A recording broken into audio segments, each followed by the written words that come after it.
The life of an offensive lineman, the big uglies. That's up next. You are Locked On Trojans, your daily podcast on the USC Trojans, part of the Locked On Podcast Network, your team every day.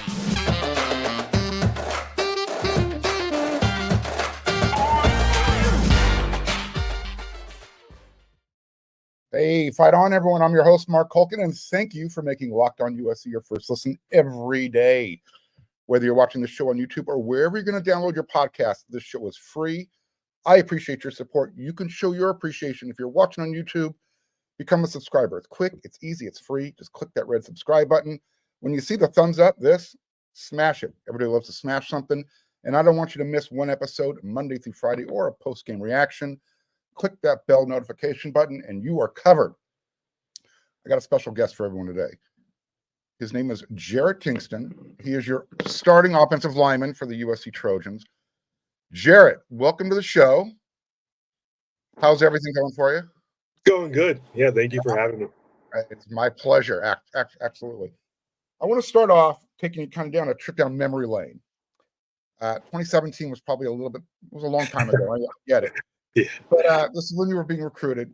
Now, in 2017, you were an all-state defensive lineman in California. Yeah. In 2018, you were an all-state offensive lineman. Why offensive line versus defensive line? Was it your choice? Was it the coaches said, no, you're playing here? Kind of growing up, I kind of always liked playing defense more. Like I played defensive end since I was 9 or 8, whenever. So my junior year, I played defensive end, and I played tight end too. So I played both ways. So I was a decent tight end. We didn't really throw the ball at all, so I was just like run blocking pretty much every single play. And then my senior year, we had some guys leave. So I'm like, okay, I know that I'm not going to be a tight end because I was like 255 at this point, kind of bigger. I mean, not bigger, but for a high school tight end, that's 255 is pretty big. So the coach decided to switch to offense. I played left tackle my senior year, and I kind of fell in love with that. I mean, I loved run blocking. We didn't really pass pro, so I never learned to pass pro. But I still played defensive end both ways. So I was actually recruited as a tight end, a defensive end, and offensive lineman at certain places. So it's just kind of wild. So you're an actual athlete then? I feel like I used to be more than I am now. So, and when you were going through that recruiting process, heavily recruited, moderately recruited, I saw you had Wazoo, you had UW in there, some San Diego State. What made you eventually choose Wazoo over Washington? So I never actually got offered from UW, but I was recruited as like an outside linebacker for a little bit, and then I started getting recruited by other schools, mainly Mountain West schools and some Big Sky schools. Okay. But Wazoo was my only Pac-12 offer, and I dreamed of playing the Pac-12, so that's ultimately why I went with them. And who recruited me, which is actually funny. I actually played with him last year, but I didn't get a chance to play with him for my first 4 years. He told me, like, if you want to play in the NFL, your offensive line is like where you're going to play. Like, you're not going to be a tight end in the NFL. So that ultimately made the decision to come play offensive line for him and at Wazoo. So. Did you say, hey, you know what, coach, man, I threw discus in high school. I can do this. By the way, does any of that type of technique carry over to to football, playing offensive line? Throwing discus? Yeah. I would say like definitely footwork, because you have to have like such a balance and like a core strength with throwing, and it's actually like a really technical thing. Like you have to have such a good technique. So I think like learning those techniques, and like it actually does translate over. I mean, like you hear how like wrestling can translate over for like linebackers and stuff, like the core strength and being able to bend, and like it's kind of the same thing. Because I know a lot of offensive linemen that have thrown in high school, and so just because we're big. So, right, sure. So none of that, release point helps you, with your hands, your arms, saying, "Hey, get back here."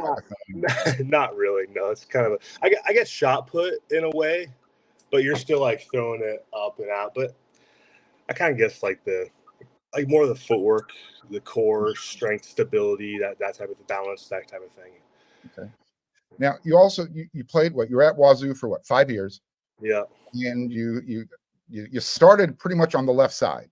Mm-hmm. And then you decided, all right, you know what? I'm going to jump into the portal. I'm going to remind everyone, what was part of your decision to jump in the portal, to leave Wazoo after being there for 5 years? Why that after that long? Yeah. So my first plan was I wanted to go to the NFL after last year. That was Okay. like what I had in my mind the whole entire year. Like I told all my coaches that and everything. And then ninth game against Stanford, I got injured. Yeah, I was bad. So I was out the rest of the year. So I was like kind of weighing what I wanted to do, if I wanted to stay, leave, or go to the NFL. And I didn't know if my chances would be better at all three of them. So kind of just talked to family and said like, yeah, transferring is probably the best thing for me. Just getting someplace new and someplace different and learning new things and being somewhere else. I knew that I didn't want to stay at Wazoo. I mean, Wazoo was a great place, but I just been there for 5 years. I needed something new, a chance to win a Pac-12 championship, which we still have here. So yeah. Was it a hard decision picking USC versus Ohio State? I think was probably the school you were considering. Yeah, it was pretty hard. Yeah, I think. I mean, both great schools. Sure. Both are doing great. I think ultimately, just like Ohio, like when I flew to Ohio, it was so far away. like I thought about like my family coming to see me, and like because I have a wife now too, her coming out to see me, like or living with me, and it's just like it's far. And I grew up a USC fan. Like my whole family's from down in LA, so kind of just like a dream to play here. So. Got it.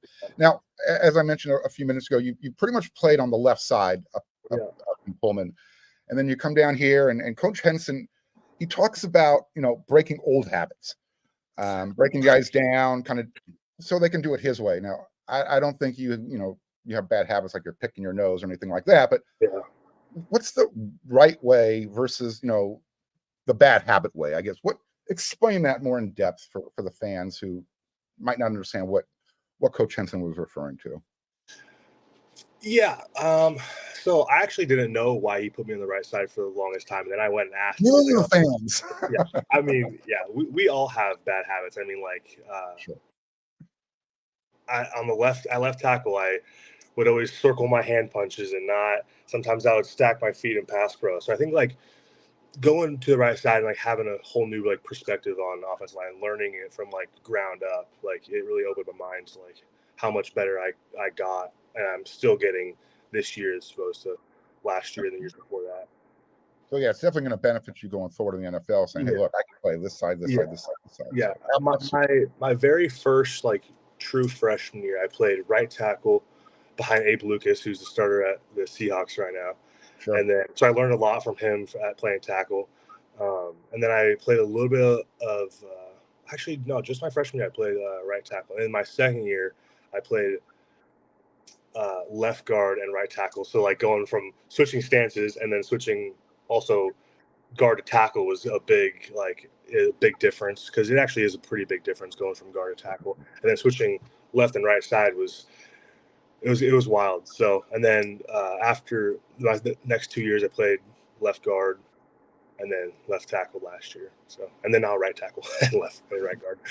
So. And then to make things even more complicated for you, you're blocking for a guy like Caleb Williams, who kind of takes everything off schedule sometimes. So yeah, that's very cool. I can only imagine what that's like. Yeah. Oh no, it's actually great to have him back there. Yeah, he does hold on to the ball a lot, but he makes such amazing plays.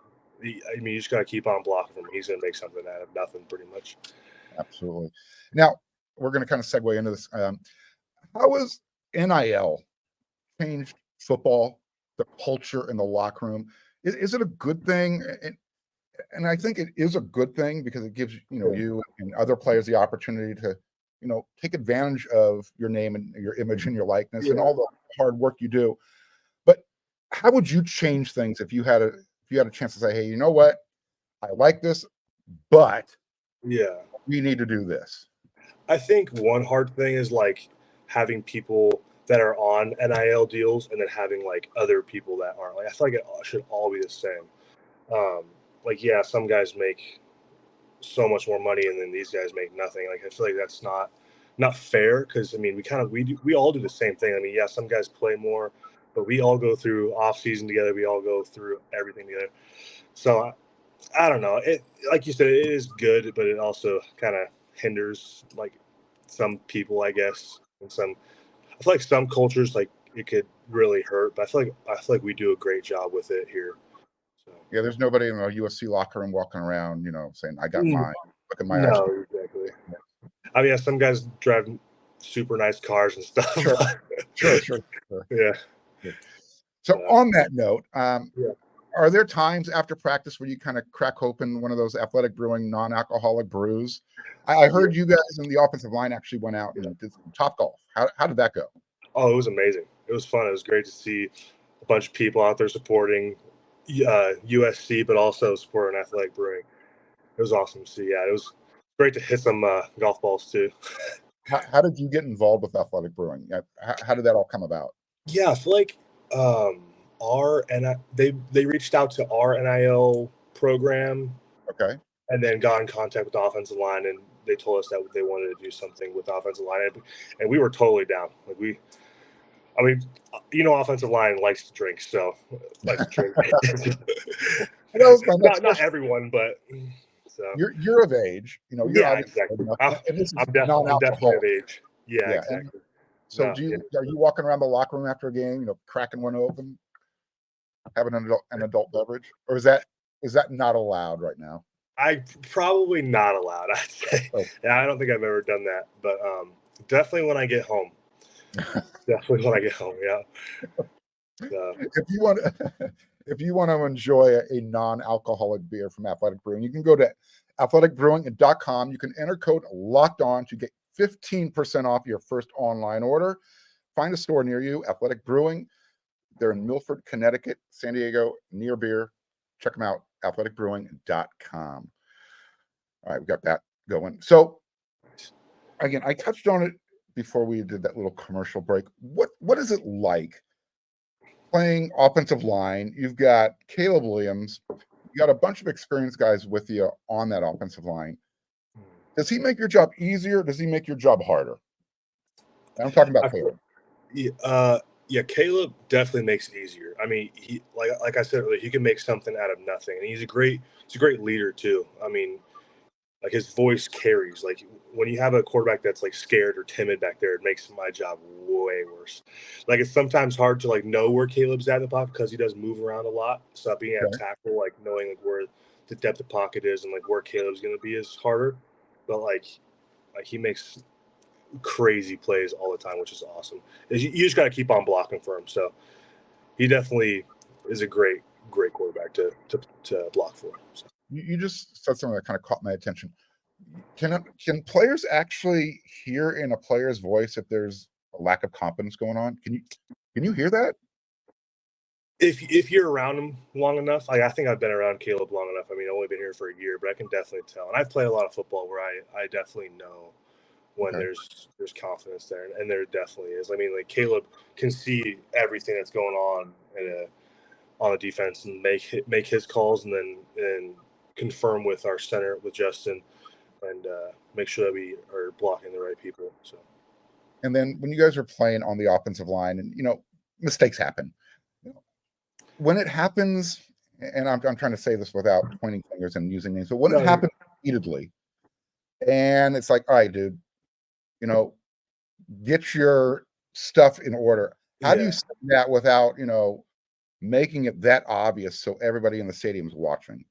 What do you say in the huddle? You just kind of grab him by his arm. What do you do? Like, we try to do that during timeouts and that kind of thing. Like, we try not to like worry about the previous play on the field. We try to just like flush it, focus on the next play, focus on getting a touchdown, and focus on the next drive. So it's more of a timeout thing, I guess. Which we try not to do that like during the play and focus on that. So. I'm sure you saw the movie A Few Good Men. There's no code reds going on during the week like that, right? Exactly. Yeah. just making sure.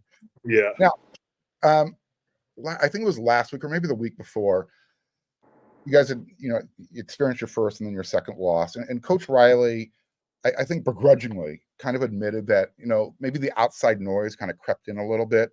Yeah.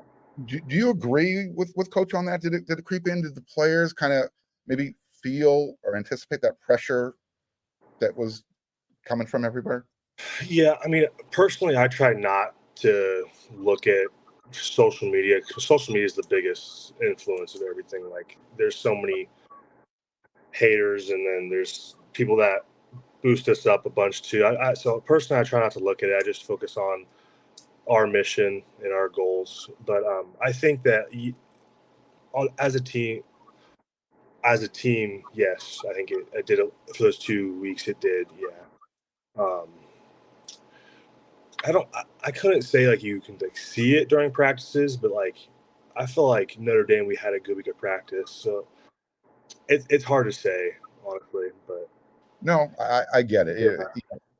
We're human, so Exactly. No, yeah. I mean, there's always going to be those people that trust me, it's a yeah, fine line that I have to walk as a fan, but as someone who also wants to cover the team and try and walk that line right down the middle. yeah, Trust me, it's tough.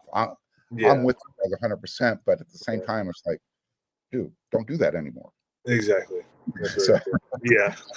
now, one thing that Caleb Williams mentioned, how when he tries to escape to kind of get away, he'll maybe get in the car and just take a drive up the coast. How do you, I guess, handle losing? What's your escape? You said you have a wife. Do you just like, I need to be my own person, go away for 2 hours, whatever? How do you handle that? Yeah, I just try to be with my wife, and I have a dog too, so that leaves a lot of stress too. We go on walks or go to the beach or go do anything.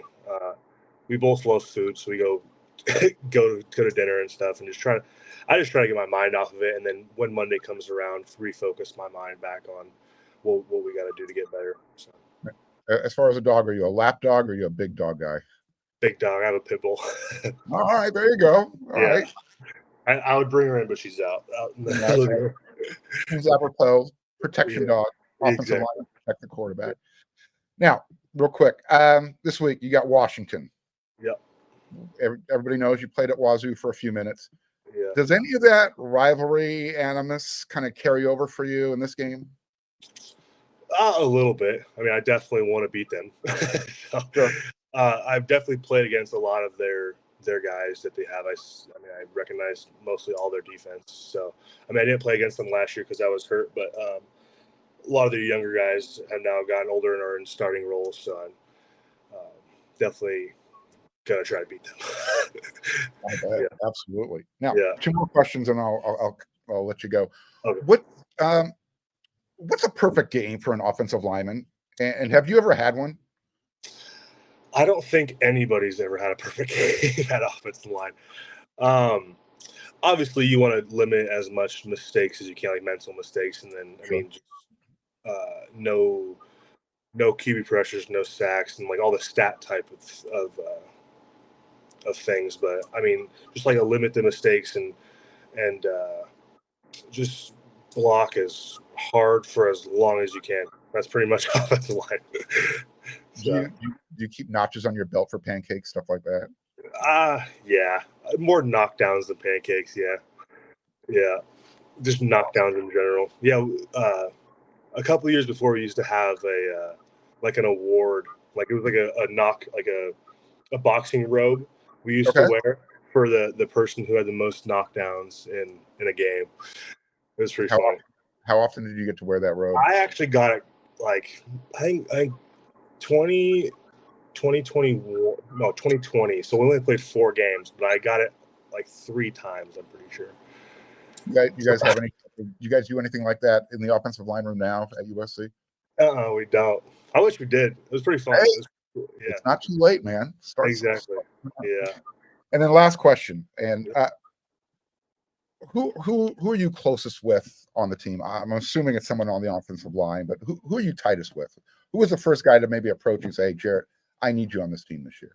So when we were being recruited, me and Michael Tarkin, Michael's a transfer also. He's from Florida.